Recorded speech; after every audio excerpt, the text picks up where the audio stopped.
Hey, what's up, guys? Quincy Carrier here, and welcome to QnA, the show where I take your questions from YouTube and Twitter and answer them here in the show on video format. And again, as always, if you want to make sure your question gets on the show, I can't guarantee that every question will get on the show, but if you want to make sure your question has a high chance of getting on this show, or at least a higher chance of getting on the show, then please make sure that you are subscribed and notified so you can be notified when I put the post up on the community tab asking for questions. I put that post out Thursdays at 7:30 in the morning, and if you ask your question there, then you will be a lot more likely to have your question appear on the show. So for those of you who've been asking, I would love to give you guys that answer. But without further ado, we're going to jump into the first question, and that is from Evan, who says, if Baker Mayfield has almost identical numbers to what he did his rookie year, what would you consider that a successful bounce back year for Baker Mayfield?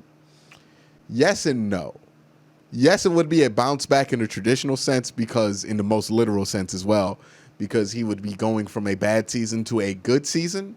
But as far as perception goes, I don't think it would be received like that. I think a lot of what went into the hype after Baker Mayfield's good rookie year was the kind of circumstances surrounding it. The team was 0-16 the year before. This is a team that hadn't seen much good quarterback play, and then Baker Mayfield came in and played very well. And he did so after chaos ensued in the middle of the season. Hugh Jackson got fired. A lot of things made that look a lot better.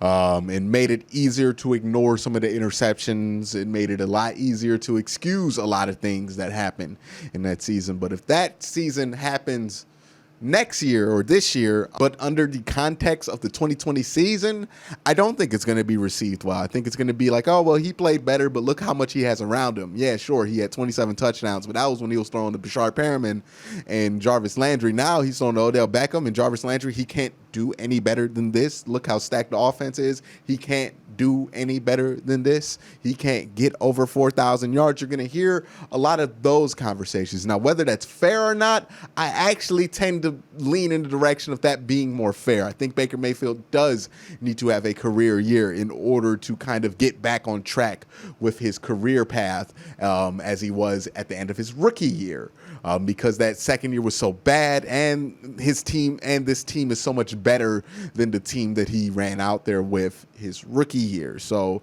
yeah, I don't think the rookie year numbers is going to be adequate enough in order to get Baker Mayfield seen in that positive light again. I don't think it's enough. The next question comes from Wyatt Wickoff, who says, hey, Quincy, want to ask you, I know there's talks about this, but if there aren't any college games, do you think the NFL should have games on Saturday? How do you like this idea? Absolutely. I think there's probably not going to be a ton of college football games this season, right? For multiple reasons. And I think even more so, there are going to be a lot less college football games that we actually care about happening. Like, are we really going to care who wins the SEC this year? Are we really going to care who wins the Big 12 this year? Because, like, is a playoff even going to happen? Even if there is a playoff, like, two major conferences are definitely not having football. It looks like a third one is definitely not going to have college football. It just seems real unlikely that college football is, A, going to be able to have the intrigue of normal years behind it, B, the level of talent that draws eyeballs to it, and C, it's just going to happen at all. I don't think it's really going to happen. So that being said, the NFL sliding in there on Saturdays makes a lot of sense. Honestly, they could even slide in there on Fridays if they wanted to, but I doubt they'll do that. And the reason I think they'll do that is because the NFL, in order to make sure this season goes safely, should move Thursday night games to Saturday. Now, here is why I say this. One of the NFL's biggest advantages over a sport like baseball and over baseball's plan, and I don't hear this getting discussed enough, is the fact that the NFL plays much less games, obviously, spends a lot more time in between those games, and also does not travel as much. Like, a regular team is only going to travel 8 times a year. So what this means as far as limiting a outbreak in the NFL is huge, is massive, right? When you have NBA games being played 2-3 times a week, you need to bubble in order to make sure an outbreak is not imminent. Same thing with baseball. They chose not to do that, and they had outbreaks this season, and it was inevitable because you can't stop somebody who has this virus from contracting it and then giving it to somebody else in a day or two, like baseball was trying to. It's just not possible. But given 6 to 7 days, that becomes a lot more likely. Now, it's going to be more likely that guys are just going to have to sit out, and that's going to be annoying on that front. But as far as the whole league getting shut down, it's a lot less likely because let's say 5 players on the Browns come down with this thing on Monday. You're fine if you're the NFL because then all you got to do is get rid of those 5 players, quarantine them for 2 weeks, have the Browns replace them, and then you can play the next game without worrying about a massive outbreak. You can test everybody on that team an extreme amount of times to make sure that nobody playing that game is going to have it, and you can go on with the season as planned without having to shut things down or worry about a massive outbreak happening. But what happens, and the biggest leak in this, is Thursday Night Football, right? Because instead of having Monday, Tuesday, Wednesday, Thursday, Friday, and Saturday to protect yourself from this possibility, you're shortening that in half in order to have this game on a Thursday night.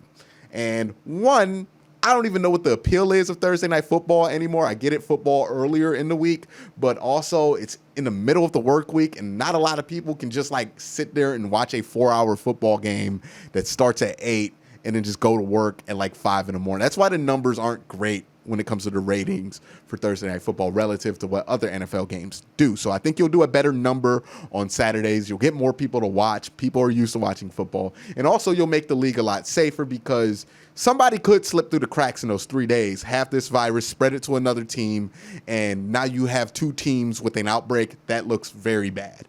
But if you move that game to Saturday, you have an ample amount of time in order to make sure that nobody with this virus touches the field, and that's the most important part. And I think that is going to be very important to the NFL being able to finish the season.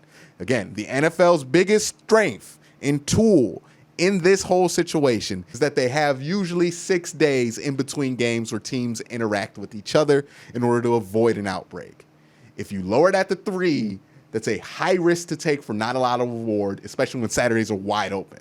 So move Thursday night games to Saturdays. I think that's a small thing you can do to make sure that this season finishes. And sure, it might be doing a little bit too much, but if that's what you have to do to guarantee that the season ends, then do it. It'd be better for the fans. It'd be better for the football players. It'd be better for the league overall and their ability to finish the season. It's a win-win-win. Nobody loses in this situation. College football is probably not going to happen. Even if it does, nobody's really going to watch it at the same level that they watched the years prior because it's just not going to have the same level of appeal. So fans still get good football on Saturday. Everybody wins. Please do this. Next question comes from RTR, who says, what's a likely trap game for the Browns? I would say, without question, the Bengals, week 2, Thursday night. Now, again, I hope that game gets moved to a Saturday, but still, this stands. The Browns are going to be playing a very emotional, very highly anticipated game against the Baltimore Ravens to start the season. So this is going to be massive for the Browns. Also, I think this is the Browns home opener, and we know how the Browns do in home openers. Now, granted, they won one in like 2014, I believe, against the Saints when it wasn't the first game of the year. But we all know how the Browns do at home openers. You don't need to look any further than what they did against Tennessee in a home opener last year. So home opener, Thursday night, coming off of a huge game against Baltimore. And then you add in all the interesting things about the Cincinnati Bengals, and you can see where upset is very likely. And again, if you look at this Bengals team, they're kind of underrated. They have Joe Burrow, who could be a wild card, could be really good. We don't know how good he's going to be early on. He has a ton of talent around him. Joe Mixon, A.J. Green, Tyler Boyd, Alden Tate. All these guys on offense, and on defense, they have DJ Reader, Geno Atkins. They improved their linebacking core, brought in Josh Bynes. Shout out to Ace. They lost Trey Waynes for what looks like the season already, but they still improved a lot in those areas. So I would expect the Bengals to be a much better team than people anticipate them to be, and that, on top of everything else that's going into that game, makes me think that that's definitely a trap game for the Cleveland Browns. This next question comes from RL Thunderstruck, who says, hey, Quincy, spelled my name wrong, but I'll still answer it. Would you say Baker Mayfield, Odell, or Myles Garrett are more likely to win Comeback Player of the Year this year? I don't think Myles is going to win Comeback Player of the Year. One, He had 10 sacks last year, so I don't know what he's coming back from. I mean, a lot of players would kill to have 10 sacks. Nick Bosa, I don't even think had 10 sacks in 16 games last year. So I don't think it's going to be Myles Garrett. And then also, in order to give him comeback player of the year, they would kind of have to make and glorify what he did to even be eligible in some people's mind for this award, which is get suspended for 6 games. So no, I don't think this is like the redemption story the NFL is dreaming about. I think they'll just treat Myles Garrett like a regular player, which is fine. He had 10 sacks last year. Again, he didn't tear his ACL. He didn't go to jail for 2 years and then come back after struggling for 1. Like, this is not this miraculous, over redemption story that some want it to be. It's just Myles Garrett coming back after a 6-game suspension. So he has no chance of winning comeback player of the year. Baker Mayfield, I mean, look, he wasn't great last year, but he wasn't that bad and that established and bad in order to win it. I mean, the last guy who won comeback player of the year without getting injured was Drew Brees, and that was after Drew Brees had become a Pro Bowler in San Diego and then stunk up the joint in San Diego and then came back, I think, in New Orleans or in San Diego and won that award. So I don't think that's going to happen. Odell, he had 1,000 yards last year. I mean, it wasn't Odell Beckham, but, can you give a guy a comeback player of the year award when he had 1,000? The production has to be non-existent almost, to get comeback player of the year award. If Mitchell Trubisky has a MVP type season this year, that's worthy of comeback player of the year. If, Nathan Peterman just comes up and is an eligible NFL starter this season, that's comeback player of the year worthy. You have to be that bad in order to reverse course and then get the comeback player of the year award. Even if you're really good the year after, I just don't see it happening with anybody on this Browns roster. I don't think anybody is going to be eligible with that award because as bad as the Browns were, they weren't that bad to warrant anybody getting comeback player of the year without getting injured. No way. Next question comes from Matthew R., who says, "Hey, Quincy, I do have something to ask you. Who do you think will be the winners and losers of the college football season being canceled? I think the obvious losers are the scouts, front offices, in addition to the players who won't play. But am I crazy for thinking that top-end prospects are actually winners here? Since they don't have the ability to tank their stock with a bad season, is Brian Brom back in the day of Cardale Jones?" So he's saying Cardale Jones is somebody who could have been a top 10 pick if he would have went out a specific year, but he stayed, and then his stock just tanked dramatically. So I do see where he's coming from. Because let's be honest, if Trevor Lawrence would have had a mediocre or decent year this year after not really setting the world on fire last year, his stock would have dropped. And let's say somebody like Justin Fields, let's say he had an amazing year and Ohio State won a national championship, then all of a sudden that narrative starts to shift a lot like it did with Joe Burrow this year, right? Joe Burrow was not the number one consensus first pick of the draft coming into the season, but he just outplayed everybody and became this highly touted draft prospect over the course of the year that a Trevor Lawrence was at the start of that season. I do get that point. I think there are going to be a lot of players who might have had bad years, might have had a fall off that are going to benefit from this. Obviously, there are a ton of players who aren't going to get their chance to shine, and that's truly one of the more tragic things about this. But hopefully, they'll be able to retain eligibility or play some limited season in the spring in order to kind of get their stocks up. But yeah, I do think you have a great point there. I think the top end players, the Justin Fields, well, not Justin Fields because he could have upped his stock this year, but Trevor Lawrence, the select 3 guys, the guys who are guaranteed to go top 5 in the eyes of draft scouts right now, those guys are fine. Everybody else, though, it's a dramatic reshuffling of the cards and it's going to be really random. So I would say yes for guys like Trevor Lawrence and anybody in his class. There are only 3 to 5 people in that class every draft. So those 5 people are going to be fine. Everybody else, it's going to be chaos. And we'll see what happens there. It's going to be a lot of real work having to be put in by these scouts. The next question comes from J Bone, who says, If you were the Browns coach, how would you split carries between Chubb and Hunt? Are you going to do any live games this year in immediate post-game vids? Would love to see your thoughts and unedited and live as possible. So to the first part of that question, I think the Chubb and Hunt carries are going to be split with probably 70% of the carries going to Chubb, but 70% of the receptions within the pass game for a running back are going to go to Hunt. I think that's how they're going to split the production up. I think Chubb deserves most of the carries. I think Chubb's a 3-down back, and I think Chubb's the type of guy who gets better with more carries. So I would go Chubb there all the way and split it up like that. The next question is if I'm going to do live vids this year or any live reaction. I've tested this out in the polling, and it tells me that this is something you guys want. So I'm thinking about adding this. It won't be every game, right? Because I'm not in the situation to do that every game. But I am planning on going live after a select amount of games this year, probably division games, because that's going to be the most interesting thing. We'll see how things go throughout the season, but I'll have more established plans on those coming up later before the season starts. This next question is from Giants Nation, who says, "What's up, Quincy? Can't wait to leave work today. It's been terrible." That's besides the point. My question is, what defense was better, the Legion of Boom or No Fly Zone? I'm surprised nobody has ever had this conversation, but nobody is as smart as you and I. You're giving me a lot of credit there, bud. But which defense do you think was better?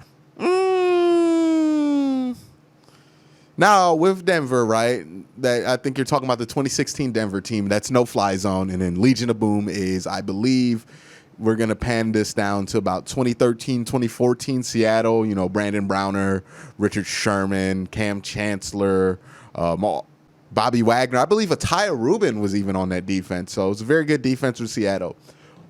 Which secondary was better? Seattle secondary was much better, right? Earl Thomas, Cam Chancellor, Brandon Browner when he was still good, Richard Sherman, that's top tier level stuff, man. Now, No Fly Zone, there were no slouches, right? I believe they had TJ Ward with some production still left in his career. And I think the Denver Broncos had Aqib Talib and Chris Harris Jr. as the corners, along with Bradley Roby, which is not shabby, but not better than Seattle. Now, where you could have me is the defense, right? Because, yeah, I think Seattle at the time, they did have Bobby Wagner, but he wasn't there yet to where he is now.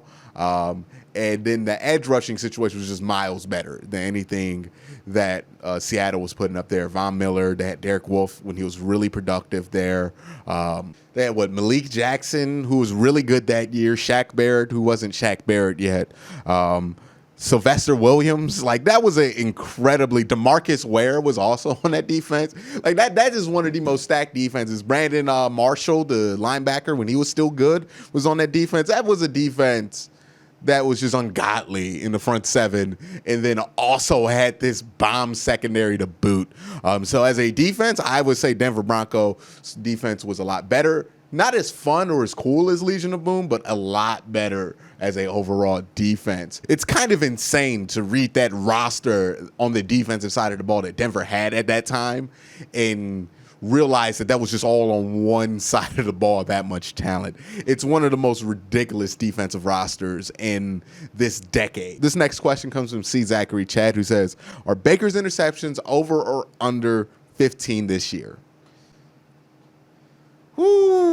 I would love them to be under. I'm not super confident, but I think they need to be under 15 in order for the Browns to win 10 or more games. And since I think the Browns are going to win 11, I think Baker's going to limit the interceptions this year. Now, I could be completely wrong on this. I'm not saying this with a ton of conviction, but I think Baker will be able to tone him down. I think they will lower his pass attempts, which will help. And I think the quality of those pass attempts will go up. I think people will be more open. I don't think he's going to have to force things as much as he did. And I think they're going to be able to play more comfortable than they did last year, because a lot of the times Baker's interceptions came when the Browns were just panicking and had no solution for anything, and then, chaos ensued. But that's it for this week's questions. Again, guys, thank you guys for asking these questions, and don't forget to subscribe and notify yourself so you can ask these questions next week. But again, guys, thank you guys for watching. Have a great day, and have a good night.